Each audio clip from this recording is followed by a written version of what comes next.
Figure I better do this now before I forget, considering that I always forget how short February is, because normally I would wait until, like, the near end of the month, but wait.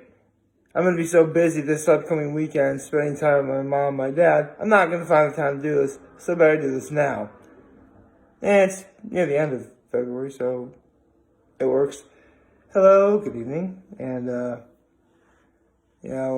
hope everyone's had a wonderful Thursday. I know I did. I'll get to that tomorrow. But, for those of you who don't know, you all know, I am a huge fan of One Piece. And in the beginning of 2020, at the end of every month, I started talking about each individual One Piece arc that there is. And I would, tell you my thoughts on it and anything else, like if I was doing anything at the time or whatever. So, considering that this is the 14th month in a row that I've done this, how do I get into the 14th arc in One Piece? Which is, and this is a bit of a tongue twister now, so be ready, Long Ring, Long Land. That's the name of the arc. Now, this arc is actually quite controversial, as it actually receives a lot of hate. Why is that? I mean, upon first glance, in the manga, it's only 19 chapters. However, the anime has 15 episodes. Not a very good ratio. Why is that? Filler. Lots and lots of filler. So, how about I get into some of the good stuff before I get into the bad? Well, you know what? Normally, I'll do the bad stuff. Actually, this is one instance where I think I probably should do the good before the bad. So, some positives about this arc are, this arc was actually a pretty good breather, considering we just finished both Alabasta and Skypiea. Sagas, that is. And considering what's to come, you realize now this is meant to be a breather. A good one. Lots of comedy. This arc is actually quite funny. And the villain, and that's where I'm losing my train of thought here. So, basically what happens in this arc is the Straw Hats come across a pirate group known as the Foxy Pirates and challenge them to a Davy Back fight. Now, a Davy Back fight consists of 3 rounds. The stakes are, if you lose a round, you lose a member of your crew to the other crew. And, vice versa. And that's really about all there is I can say that's really good about it. Because the anime is what makes it really bad. For starters, in the manga, it's only 1 Davy Back fight, 3 rounds. In the anime, they double that. 2 Davy Back fights, 6 rounds. Including roller derby, red light, green light, and dodgeball of all things.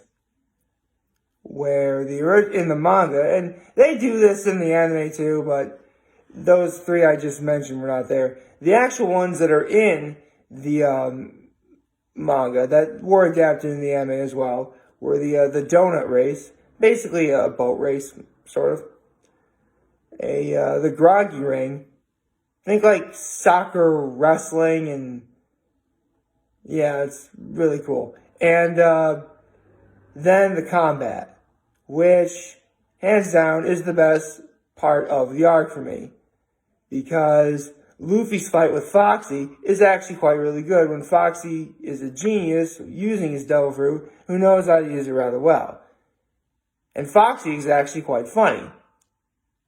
However, because of filler in the anime, we see too much of Foxy.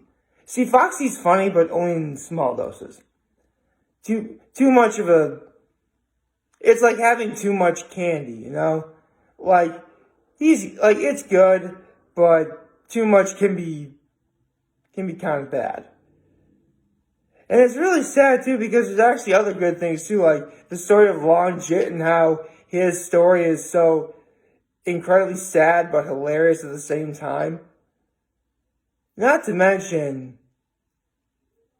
without question, the most epic part of the arc comes at the very end when we meet Admiral Aokiji for the first time. Because it was the first time since literally Baratier with Mihawk versus Zoro, where we actually see yet another glimpse of just how far the Straw Hats need to go to contend with some of those powerful individuals of this world. Seriously, Aokiji was so powerful, not even the mighty Afro Luffy could stop him. Yes, this arc also says Afro Luffy, which was Luffy's most powerful transformation to date. Afro Luffy's awesome. Afros are cool, you know. They're so funky. So, the best I could really describe this arc is this. This arc is canon filler. The manga is extremely hilarious. Read the manga if you can for this one. Because you're going to get a few good laughs out of this, for sure. Not to mention, again, Afro Luffy. And again, you know, seeing Aokiji for the first time. And everything else that's good about this arc I described. But if you hate this arc, read the manga. If you're watching this for the first time, watch the anime at your own risk. Please, just read the manga. Like, you know what? Read the manga. Read the manga for this. I mean, technically you could probably watch the anime and fast forward to the parts that are accurate to the manga. But, yeah, you're gonna wanna just go to the manga for this. Skip the anime. And that's really about it. Now, I said this arc was meant to be a breather from Alabasta and Skypiea. And it is. And you really need it because